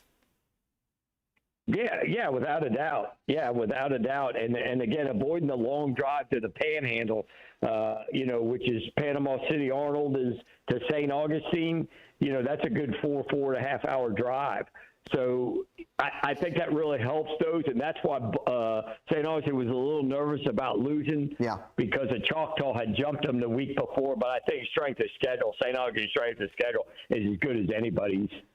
That is one thing, and we do like to heap praise on the FHSAA. This Max Preps rankings, it absolutely pays off if you're scheduling these very tough teams. So you can lose a game against a team like Mandarin and not have to worry about how it's going to affect you. I mean, you talk about Columbia having 2 losses and they still earn the 3 seed. They're not a district champion. They still earn the 3 seed. So that's still a big deal for them to be able to do just that. We kind of glossed over the fact that we have all these teams in this 1A region. We really didn't get into some of these matchups, including a couple all-local matchups, Sully, where we have NFEI did sneak in as that 6th seed. They go to Tallahassee McClay. Providence is the 7th seed. What do you get as your reward? Well, you get to go play Trinity Christian. Trinity Christian started the season, so slow like they did, but against some of the best teams in the area. And here they are as we go to the playoffs, ready for the playoffs. Once again, is Trinity Christian getting that 2 seed. And really the only thing that hurts them from those losses at the beginning of the year is the fact that they're the 2 and University Christian is the 1. Where they might have to go to UC here in just a couple weeks. But Trinity ends up the year at 6-4, University Christian at 7-3. They'll host Trinity Catholic, and then the winner of Impact at Episcopal in another all-local matchup. So, Sully, are you thinking this is going to be Trinity UC at the end again, and we'll see what it looks like in the regional final? Yeah, I think both those schools probably on a collision course to play each other. I mean, Trinity, they've gone 5 in a row, 6 of the last 7. Yeah. They lost to Columbia by 7. And then they've rolled off Episcopal and Lincoln, who's a 6th seed in a bigger classification. They beat Fletcher, last game of the year on the road. And so I think their schedule early helped them get ready for the teams that they had to beat down the stretch. And so I think them and UC probably on a collision course. And again, Impact's had a really nice year for them, but I just don't think that, I just don't think those schools are going to be in that mix, even though it is a playoff and anything can happen. McClay will be the one because, again, we don't know a lot about McClay, and they could give them a thing, but I think those two might be on a collision course again, which in 3 weeks would be great for both those schools in our area. Yeah, would be awesome. That might be the one that we dole out the fee to go broadcast. We'll see when we get to that point in the playoffs. And we do want to get Georgia in here. Southeast Georgia, we didn't have to wait for a bracket reveal show because we knew exactly how it was going to come out because, well, they play in region play, big regions, top 4 teams make it. It makes sense. Why do it? Because it makes sense. I don't know. But we look they know who they're going to play based on beginning of the year. Go figure. Brunswick, the only of our 4 that we cover here at Action Sports Jacks that are home in the opening round. They will take on Winder Barrow in the first round. Glenn Academy's got a tough task at undefeated Jackson County, 9-1 Jackson County as a 1 seed out of their region. Ware County had a really good year. They go 8-2, but their 2 losses were in region play against 2 really good teams. I think it was Warner Robins and Benedictine as the only teams that beat them that just happened to be in their region. And so they end up as the 3 seed. That means they got to go all the way up to Flowery Branch, which is about 45 to an hour north of Atlanta. It's where the Falcons actually train. That's where their training complex is. I know because it's about 10 minutes from my parents' house. So they'll go up to Flowery Branch up there in North Georgia, and then Charlton County on the road at Macon County. So we'll see. We'll see how the Georgia teams do coming up in their opening round of the playoffs. They, too, adopted that policy, by the way, to get that week off because of the possibility of weather. And having to reschedule. I think it's a great strategy when it comes to schedule making. We saw it work last year, and I think this is a great way to do it. It adds an extra week of momentum too, and time for us to talk about it, and time for us to get excited about it. Certainly, as we take a look at the brackets. I'm excited, Sully. I can't wait for next Friday night. Yeah, it's playoff football. Weather's changed, get a little cool. So, yeah, it should be fun. I mean, even all around, it's just playoff football is just so different. It's just sort of like, everybody's excited about hosting or going and traveling. And that's what I talk about all the time about. They talk about, they're traveling this. Listen, when you're in a playoff, you don't mind traveling. You earn the reward of travel. That's how I always looked at it. Yeah, without a doubt. And, oftentimes when you go and ask these kids what are the moments they remember, right? It might not be the time between the lines. It might be, hey, that bus ride we had about 7 hours, to go to a playoff game. So those are always the cool stories. Speaking of which, that reminds me that St. Augustine should be having a burning of the shoes here coming up pretty soon. Yeah. So that's always one of the cool things that we cover here locally as Brent brings out the box. Is that full or is it a prop? It's got half of them in there. Half of them are in there, okay. Yeah. Well, Donato's Pizza. Sully, so you got to come by the station once in a while. It doesn't really help Sully I never get invited. Come on out, baby. We always get a box of pizza for the crew. Open invite to the studio. They're getting hungry back there. They're getting hungry. They're zooming in on the box. That's how you know they're hungry. Yeah, there you go. Well, shout out to Donato's Pizza tonight. Just like this show, every piece is important. So thank you to everybody behind the scenes working. Pizza pepperoni. Yeah. I used to let everybody else go get the pizza around 9 o'clock, 9:15, and now I'm like, I'll go. Yeah. So then I get a slice or two. And a breather. Little breather. Chance to go get some pizza. So there you go. You brought the box out here. Can't eat out in the studio. No, Dave Wax will not be happy. Yeah, and more so than bringing a motorbike in here. Thankfully, Aspen isn't around either, or we'd have a problem. Yeah. That is correct. Right now. That is correct. Some score updates for you. West Nassau and Umatilla getting closer to wrapping up. It looks like Umatilla might have scored looking at the shot.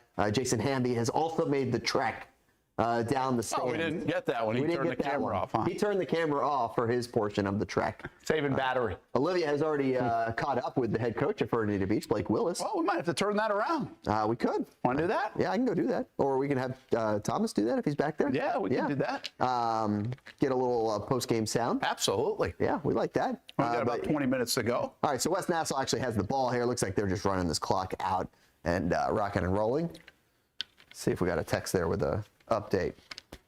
No, just a question. We're going to get a W. We got to get a break in. How about we do that?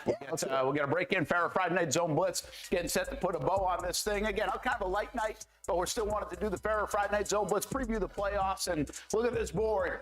Who's going to come out of each region? And, well, the teams that are sprinkled with crayon colors are the local teams. So easy to identify. We've got some local matchups. We got a lot of local teams in 1A. We got a Whataburger game of the week next week right there, and some fun football still ahead in the month of November, especially with all these number 1 seeds being local, as well as Stuart and Sully we're talking about. Let's take a break. We'll be back in 30 seconds. One thing I noticed is that when Chuck joined me, he challenged me. You're going to be late. Not as late as you.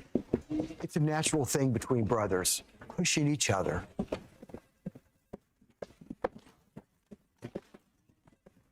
Hey, it's one-upmanship. It's good for us, and it's good for our clients. It doesn't get more fairer than that. This is Action Sports Jacks, Farah Friday Night Zone Blitz, sponsored by Farah and Farah, your Jacksonville accident attorneys. Other things going on, by the way, along with a light night of high school footballs. We just showed you 2 of the games, breaking down all these brackets. We'll stay with you until right about 10 o'clock. And then 11:15 tonight on CBS 47, because we've got football on Fox 30. We're just having an abbreviated edition of the Friday Night Blitz. And then we got a big weekend. We got college football tonight, tomorrow at 7:30. We've got Action Sports Shacks primetime. We're hitting the road with the Jags to Houston, so we'll have a report from Texas tomorrow, as the Jags won't have Brian Thomas Jr., they won't have Ezra Cleveland, they won't have Jordan Lewis, just a few guys out. They will have De'Ami Brown and Devin Lloyd, so there's some good news there on the Jaguars front. And again, we got a big day of college football as well, just after the Florida-Georgia game here in Jacksonville a week ago. We also have the Jacksonville Icemen playing right now on MyTV Jacks. So if you find MyTV Jacks, you can see the 3rd period of the Jacksonville Icemen game. It's their home opener. They were down 3-2 going into the 3rd against Atlanta. But you can watch some hockey on the Action Sports Shacks family of networks. And announced earlier in the day, or maybe even yesterday, next week's Whataburger game of the week is going to be Oakleaf and Nice. We had Christopher Foy on the show from Oakleaf earlier to preview that one, and it should be a dandy of a game, a rematch of a playoff game last year when Oakleaf beat Nice on the road. They're going to Nice again. We'll see what happens in that football game. Hall of Fame coach Kevin Sullivan with us. Sully, you've never had to talk so much as we break down these brackets here on the show, but a little bit different show with not as much play-by-play. We've had some unbelievable play-by-play this year and right to the end of these games, and I think we're going to get some of that again. I mean, we should have some pretty good football in these playoffs. I look at these brackets and I don't really see like crazy blowouts across the board. We'll probably get some. We've asked that about a team like even Bowles and Reigns in particular. Are they just going to run through some of this? But I think we'll get a lot of competitive games like we've had a lot of this year here on the Farah Friday Night Zone Blitz and our Whataburger games of the week. Yeah, I look for the biggest upsets to be 5 over 4. I think that's been the trend the last few years. A lot more 5 seeds beat the 4 seed. You know, now that it's not just the district champion, that may change. We don't get a lot of 8s beating 1. I think last year we had 1, but I don't think we had any the year before. So if you're a 1 seed, you're probably safe. You still got to play the game, but yeah, it's going to be fun, playoff football. Yeah, that's an interesting thing that you just said there, right? Because we don't get a lot. I don't think we see a lot of the top bracket other than maybe the 2 and 3, but we don't see the 6 and the 7s and the 8s usually make a strong run. Now, again, you mentioned it. It can happen, but it doesn't seem like it happens. Is that a high school football thing, you think? Or is that just that we've got so many strong traditional power programs that usually end up on the top half of the bracket that it's just not set up to probably carry too many upsets? Yeah, and again, it's like anything, you know, if you see 16, you're not going to get a lot of 1 and 16 beating 1 very often. Yeah. As you see that in the NCAA basketball tournament. So that's where it sort of comes to here. That's why I think you see some more 5s beat 4s and maybe some 6s beat 3s.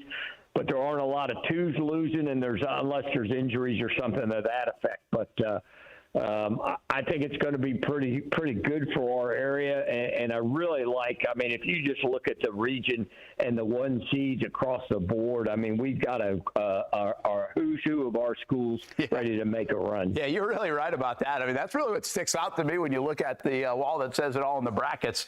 Is you've got 1 Ponte Vedra, 1 St. Augustine, 1 Rains, 1 Bowles, 1 Bradford, 1 University Christian. I mean, that's pretty good. That's a pretty good setup. And it could be a setup to what you have said really from the start of the year, the first month of the year, Sully, is that you could get state championship runs in various classifications. We feel strong that Bradford and Bowles could make it to a Final Four, and then we'll see what happens. Probably pretty strong that University Christian can make it. Rains as well, St. Augustine. And I don't know if people feel as strong about a Ponte Vedra, but they're sitting there at the #1 spot. Can they make a run to a state championship? Who knows? I wouldn't rule them out. But specifically, St. Aug, Rains, Mandarin's a #2 seed here. Could they end up making that run? These are the top teams that we've had in the area all year. Bowles, Rains, St. Aug, and Mandarin. Those are the teams we've talked about probably the most. Yep. And you love the fact that they're in different classifications to have a shot to go chase a state title. Yeah, and like in the Bowles and the Bradford, I mean, they're different regions, so eventually we don't know if they'll meet in the Final Four, how they get reseeded and everything. So that's going to be something. If they get to that point, you know, it's just going to be a really, really fun month or so for us. And I hate to keep saying this, but man, in some of these regions, especially that 6A, I believe the 5A's is wide open. Our 5A's wide open. The 6A's probably the toughest of all of them. 4A's not bad. We got some good football teams that can score points. Ed White in there. So it should be a lot of fun. Hey, one other thing we haven't really mentioned their name at all is Trinity Christian. Trinity Christian with that. We did that while you were eating pizza. Oh, you did? Oh, while I was eating? We talked about it. So who did you guys come up with? Trinity or UC? Who do you think really comes out of it? We think they're going to meet at the end. I don't know if we necessarily got to who's going to win that matchup, though. Yeah, what do you think, Sully? You think Trinity is primed to win that? Trinity's won 6 of the last 7. The one loss was 27-21 to Columbia, who's not a slouch. I think they're playing their best ball. I think University Christian's had a really nice year. And if it runs down to both those two, I mean, Coach Ormond's got his guys ready playing, and he's used to making playoff runs. And that's going to be fun to watch those two come and battle. And, again, it'll be a local one. So, you know, we might have to dig into the pot and get some money. Yeah. Okay. Brought to you by Kevin Sullivan in this matchup. I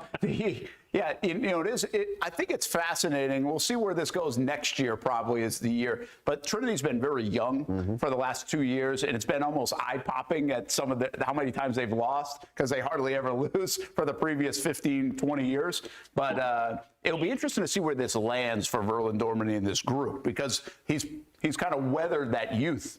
You know, and now they're coming out of it on the second. They weathered the schedule early on, and we'll see where they end up this year. But I'm almost more curious about where this ends up next year and the year after, because we know they're playing so many young guys. So it'll be kind of fun to see where that ends up. We got some reaction from Fernandina Beach, or what? Action Sports Jack's Olivia Tasley catching up with Blake Willis, and what's been a whirlwind of a week for the Fernandina Beach program. Without a doubt, after everything that happened last week, as they got that win over Bell. But Olivia Tasley had a chance to catch up with Blake Willis after the win. And if we have it, let's rock and roll it.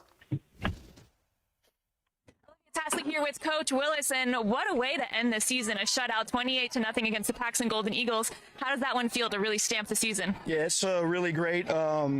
We the last half of the regular season, we had some struggles. We had a losing streak there. So to win these past 2 games in a row has really been huge for our team, and it's some great accomplishment for them to really fix what they needed to fix and all that stuff like that. And it's shown for them the past 2 weeks. You had one of the top leading rushers on the other side of the ball. You were able to shut his run game down, as well as shut the Paxon Eagles offense down with your defense. How proud are you guys of that, guy? Very, very, very. That's been a big emphasis on our practice points on defense the past few weeks, is really making sure these guys know what their role are and in the run game, and making sure that they execute those. So they did a great job with that tonight.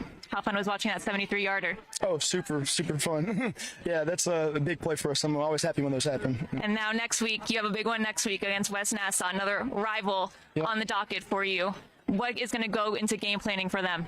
Well, so it's a rematch. So we'll go back and look at the game that happened earlier in the season, and try to fix what we did there, see what we could have done a little bit better.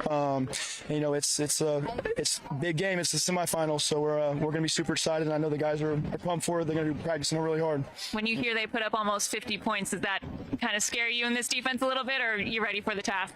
Well, I mean, they can score points even though they're very run dominant. I mean, they're not too shy on the scoreboard, so I think we'll be up for the task. They got 30 on us last time, so I think again we'll make corrections and we'll try to do the best we can. Perfect, Coach. Really appreciate your time. Enjoy the win for now, and we'll see you guys next week. That'll do it here at Fernandina Beach High School. I'm Olivia Tasley for Coach Willis. Guys, let's send it back to you. Thanks, Liv, and nice job, Coach Willis. And it was 32-21, I think Stuart said, in the first go-round between West Nassau and Fernandina Beach. Fernandina Beach defense pitching a shutout today. They looked really good. West Nassau's offense, obviously, as Liv mentioned, scoring 45 points, so they look pretty good. Be an interesting clash coming up next week in Callahan, and there's a really good chance we show you that football game right here in the Farah Friday Night Zone Blitz coming up next week. Sully, did you like the idea of... Well, I know you don't love the idea of rematches anyway, but how did you view them once you knew you had them? To be able to go back and look at it, I think Coach Willis said they met a while back, so your team's probably a lot different. Yeah. I mean, take a look at the Houston and Jags this weekend. Their teams are totally different from September 21st to right now, both missing like a handful of starters. I'm sure that happens probably with the high school football scene too. But how did you actually like it from a coaching standpoint? Because you could look at that in particular tape and really dissect it and build off it. Well, I think it's a lot different playing them 6-7 weeks later than playing them 2 or 3 weeks later, and I think that's happened in the past. We've had some teams play week 11 and turn around and play the first round of playoffs. I wouldn't like that. I mean, even though you prepare for 2 weeks, then you go back and try to reinvent the wheel. So I think there's been enough space. I believe they were probably played week 6, so which is almost 6 weeks ago. So sure, you have some familiarity with those teams, but again, you're in their case, they're going to be a semifinal battle, so their kids will be excited. Their defense will be step up. We don't know if they had some kids out that night. And so, I think it's going to be a fun game in Nassau County. Really hats off that whole county. Yulee thrown in there with Fernandina and West Nassau having a great year. Hey, they handled that whole week pretty well, right? I mean, last Friday, we were actually showing that Bell Fernandina Beach game. Now, we didn't stay until the end, and in the end, there was a bit of a brawl and a helmet throw from a young man from Bell who ended up getting arrested for that, and that was a big story right after Saturday, Sunday, Monday into Tuesday and this week, and it seems like they handled that very well. And by the way, just as for the incident, you've been around high school football for a long time. You don't see that very often. Yeah, it's very unfortunate. I mean, and I think everybody handled it. I thought Fernandina did a great job controlling their sideline and kids coming off the sideline, because I know in some of the places I've been, if that would have happened, oh man, it would have been a wild time trying to contain everybody from going after that kid that hit the Fernandina player with the helmet. But I think they took care of it. A lot of distractions, and again, to tribute to their kids, I think they played really good tonight, especially defensively. Yeah, no doubt. All right, I want to put you on the spot a little bit before we get to some reaction from West Nassau, who wins that game 45-36 over previously undefeated Umatilla, and then put a bow on this thing before the 11:15 Friday Night Blitz coming up on CBS. For a Friday Night Zone Blitz for the last couple of hours. Usually we go 4 hours on a Friday night. Probably in the playoffs more 8 to 10. Just makes a little bit more sense with everything going on and the amount of games that we're showing. So you don't just stand here. We don't stand here and talk to you all night. Although we can. I mean, that's fine. We can do that. But we got to save Sully for the rest of the season. He's got playoff time. Load management. Load management. For Coach Sully. But all right, I'm going to put you. I got a couple questions for you. All these years you coach a lot of playoff runs. Did you outsmart yourself ever with the thinking of a game plan and almost like trying too hard as a coach to come up with something magical on a Friday night going into the postseason? You can do that.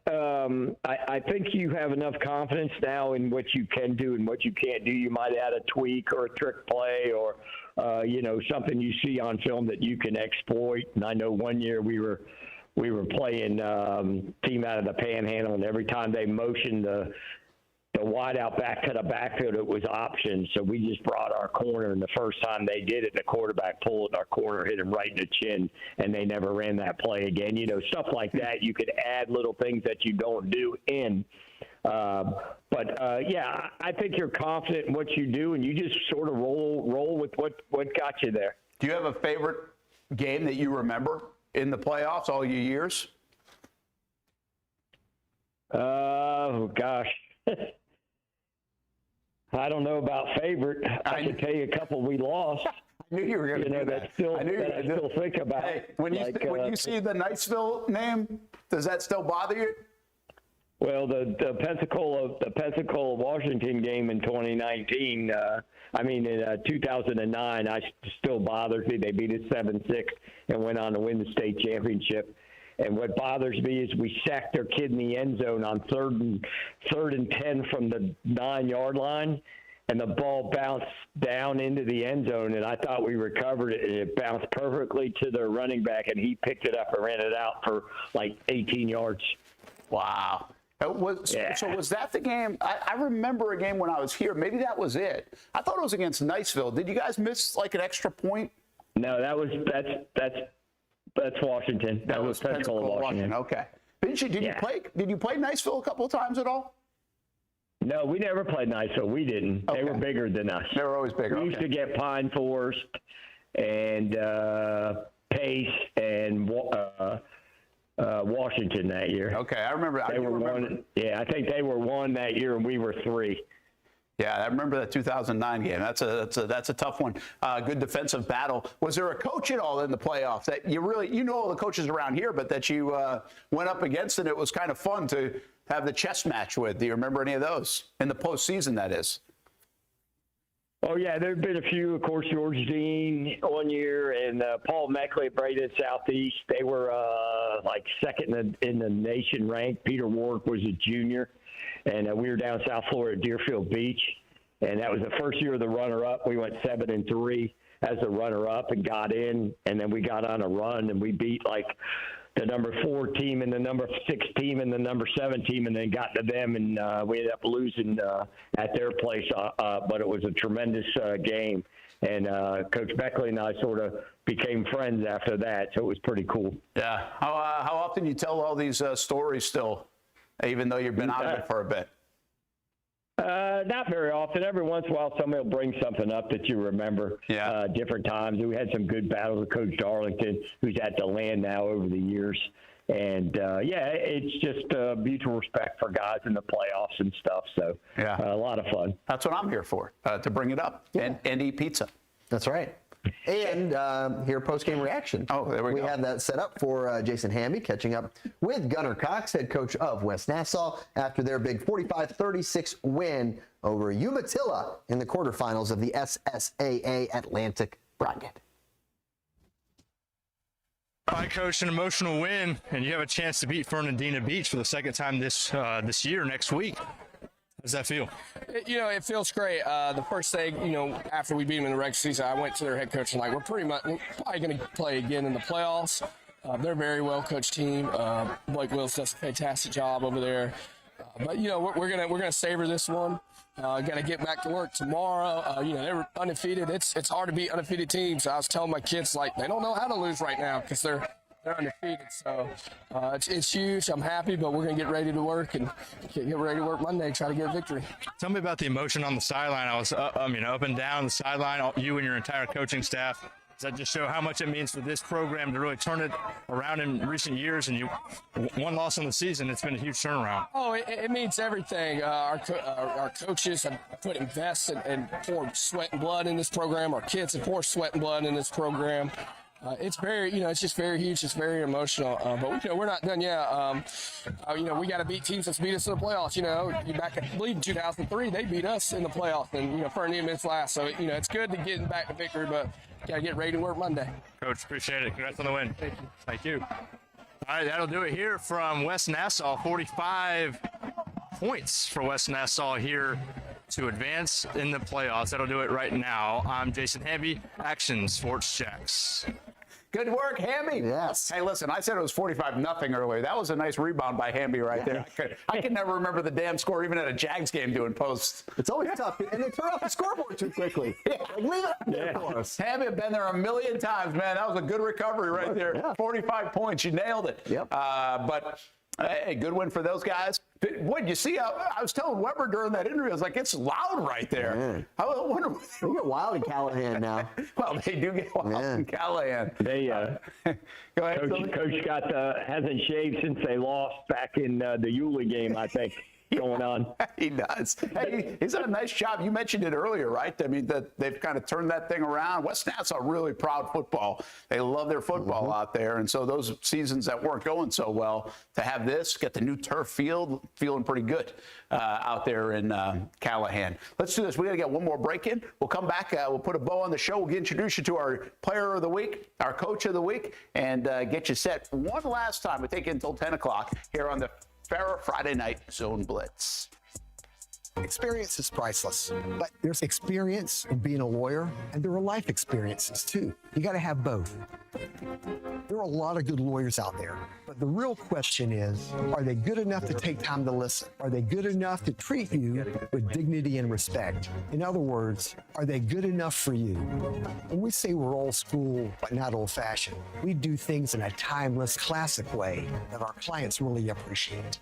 It doesn't get more fairer than that. This is Action Sports Jacks, Farah Friday Night Zone Blitz, sponsored by Farah and Farah, your Jacksonville accident attorneys. Hey, how about our player of the week? We've got Elijah Richards from Wolfson High School. They're going to keep playing some ball. They will. They play in that Florida Invitational Tournament. Elijah racking up 350 yards rushing on 19 carries. That is a good average yard per carry for Elijah for the Wolfson Wolfpack. And you said it, they will play in the FIT at Palatka next Thursday. There you go. As Wolfson goes for a 5th win on the year. 4 wins this year. And look, you talk about milestones. Hey, you got to start somewhere, right? And for Wolfson to go and get 4 wins in a year is awesome for them.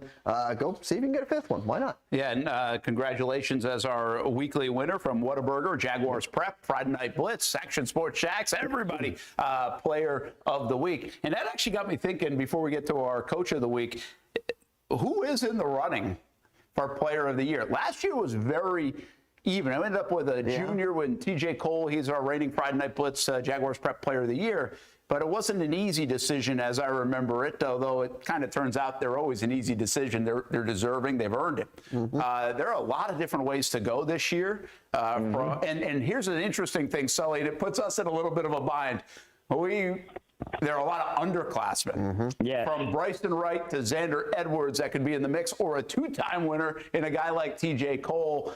And some of these teams that are top heavy also are loaded with talent. We're talking 3, 4, 5, 6 different players that could be in the mix. It's going to be another tough call this year, I think, is the point. Yeah, and I think you got to throw in like a Samarian Wingo with St. Augustine, or players James. like that. All guys you got to look into here for it as we get it going. All right. Well, that's it. Oh, God. I was thinking 10 o'clock. We got to get out of here. We got to get out of here. We got to get out of here. We got a newscast coming up. So we'll do that. Streaming on actionnewsjacks.com. Action News Jacks now stream. And next week, we'll be back at it with the Farah Friday Night Zone Blitz. Sully, have a great weekend.